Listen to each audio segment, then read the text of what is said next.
ಟಾರ್ಗೆಟ್ಗೆ ಮತ್ತೊಮ್ಮೆ ಸ್ವಾಗತ. ಸ್ವಾಮೀಜಿಯವರು ಅನೇಕ ವಿಚಾರಗಳನ್ನು ಚರ್ಚೆ ಮಾಡ್ತೀರಿ. ಸಾಹಿತ್ಯದ ಬಗ್ಗೆ, ಮಠಾಧೀಶರ ಬಗ್ಗೆ, ಈ ಸಾಹಿತ್ಯಿಕ, ರಾಜಕೀಯ ಅಥವಾ ಸಮಾಜದ ವಿಚಾರ ಮಾತಾಡೋ ಆಧ್ಯಾತ್ಮದ ಬಗ್ಗೆ ಬಹಳ ಕಮ್ಮಿ ಮಾತಾಡ್ತೀರಿ.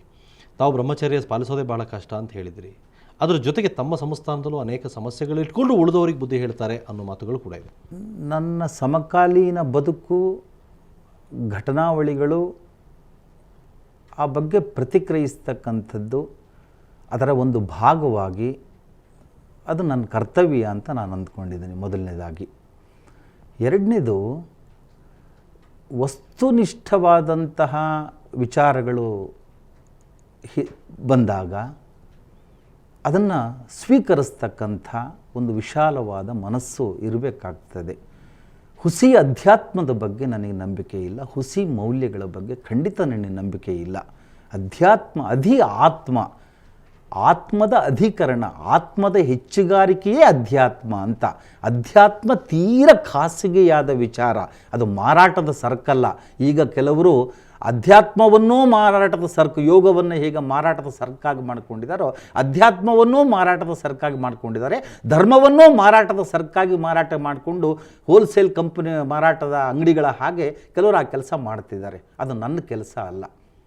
ಸೊ ತಮ್ಮ ಪ್ರಕಾರ ಆಧ್ಯಾತ್ಮದಲ್ಲಿ, ಸಾಹಿತ್ಯದಲ್ಲಿ ಅಥವಾ ಇನ್ನಿತರ ವಿಚಾರಗಳಲ್ಲಿ ಬಹಳ ಲೋಪಗಳಿದೆ ಅಂತ ಹೇಳ್ತೀರಿ. ಹಾಗಾದರೆ ಆ ಲೋಪಗಳನ್ನು ಸರಿಪಡಿಸೋದಕ್ಕೆ ಸಾಧ್ಯ ಇಲ್ವಾ? ಹೇಗೆ ಸರಿಪಡಿಸ್ತೀರಿ ಹಾಗಾದರೆ? ಅಲ್ಲ, ಸರಿಪಡಿಸಲಿಕ್ಕೆ ನಾನು ಯಾರು?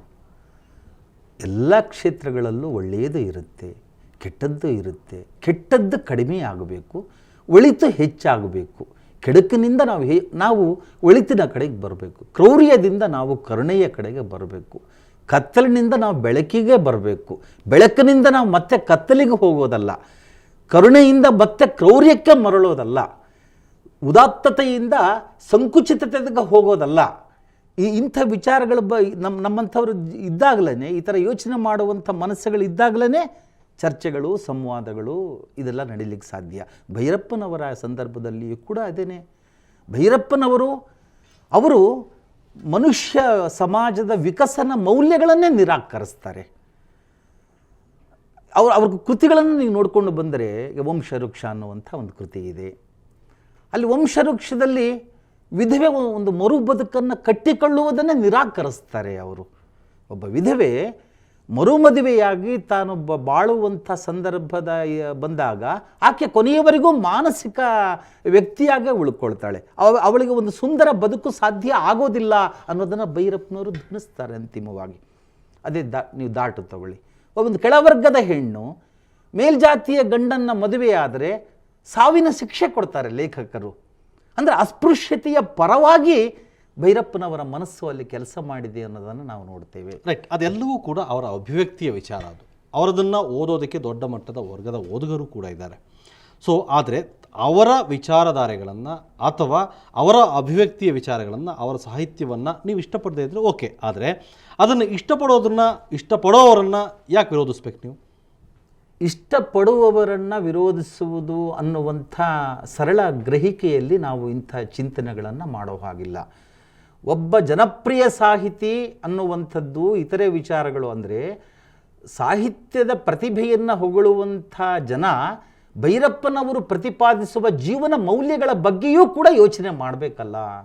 ಸಮಾಜದ ಒಬ್ಬ ಗಣ್ಯ ಲೇಖಕರೊಬ್ಬರು ಪ್ರತಿಪಾದಿಸುವ ಜೀವನ ಮೌಲ್ಯಗಳು ಎಂಥವು ಅನ್ನೋದು ಕೂಡ ಒಂದು ಸಮಾಜದ ಸಂದರ್ಭದಲ್ಲಿ ಮುಖ್ಯ ಆಗುತ್ತಲ್ವಾ. ಕೇವಲ ಸಾಹಿತ್ಯದ ಮೌಲ್ಯಗಳ ದೃಷ್ಟಿಯಿಂದಲೇ ಒಬ್ಬ ಸಾಹಿತಿ ಮತ್ಯಾವ ಮಾನದಂಡಗಳು ಇಲ್ಲ ಅನ್ನೋದಾದರೆ ಅದರದೇ ಆದಂಥ ಒಂದು ಚರ್ಚೆ ಇರುತ್ತೆ. ಆದರೆ ಒಬ್ಬ ಸಾಹಿತಿ ಸಮಾಜದ ಒಂದು ಭಾಗ. ಹಾಗಾಗಿ ಸಮಾಜಕ್ಕೂ ಕೂಡ ಆತ ಉದಾತ್ತವಾಗಿ ಚಿಂತಿಸುವಂಥ ಸಂದರ್ಭಗಳು, ಮೌಲ್ಯಗಳನ್ನು ಇದು. ಆದರೆ ಅವರ ಕೃತಿಗಳಲ್ಲಿ ಅಂಥದ್ದನ್ನು ನಾವು ಕಾಣೋದಿಲ್ಲ ಅಂತಕ್ಕಂಥ. ಸೊ ಸ್ವಾಮೀಜಿ, ಈಗ ಚಂಪಾ ಮತ್ತು ಭೈರಪ್ಪನವನ್ನು ಹೊರತುಪಡಿಸಿ ಇನ್ಯಾವುದಾದ್ರೂ ಕವಿಗಳ ಬಗ್ಗೆ ಅಬ್ಜೆಕ್ಷನ್ ಇದೆಯಾ ತಮ್ಮದು? ಆ ಸಂದರ್ಭಗಳು ಬಂದಾಗ, ಅಂಥವರ ಸಾಹಿತ್ಯ ಚರ್ಚೆಗೆ ಬಂದಾಗ ನನ್ನ ಅಭಿಪ್ರಾಯವನ್ನು ವ್ಯಕ್ತಪಡಿಸುವ ಅಗತ್ಯ ಇದೆ ಅನ್ನುವಂತಹ ಅಂಥದ್ದೇನಾದರೂ ಅವಕಾಶ ಬಂದಾಗ ಖಂಡಿತ ನಾನು ಮುಕ್ತವಾಗಿ ನನ್ನ ಅಭಿಪ್ರಾಯಗಳನ್ನು ವಿನಿಮಯ ಮಾಡಿಕೊಳ್ತೇನೆ. ಸೊ ಹಾಗಾದರೆ ತಮ್ಮ ಈ ಪ್ರತಿಕ್ರಿಯೆಗಳು ಯಾವುದೇ ಸಂದರ್ಭದಲ್ಲಿ ಈ ರೀತಿಯ ವಿಚಾರಗಳು ಬಂದಾಗ ತಮ್ಮ ಪ್ರತಿಕ್ರಿಯೆ ಹಾಗಾದ್ರೆ ನಿಲ್ಲಲ್ಲ, ಹಾಗಂತ ಅಲ್ಲ.